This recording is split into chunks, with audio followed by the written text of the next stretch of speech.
ได้ไปหาเพราะว่ายากงานที่ทำบ่ได้ใจ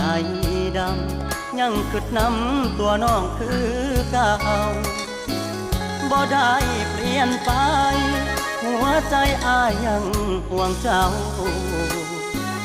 บ่ได้ปล่อยให้เงาเสาร์อาทิตย์ติดงานโอทีได้แต่โทรหาน้องคงจะไม่ว่ากันบ่เคยเปลี่ยนพันสัญญาหากมันคนดีบ่ได้กักมีกิ๊กบ่ได้หลีกสัญญาที่มีย้อนงานยุ่งอีหลีคนดีอย่าเครียดอายเด้อโทรหาซุมือเจ้ามาคือน้อยใจเฮ็ดหยังหยุดงานวันวางจะเดินทางเพื่อไปพบเจอ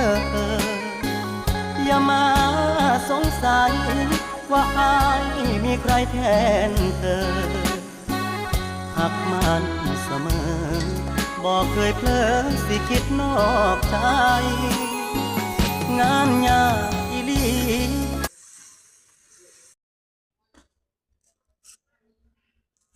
กะเพราไก่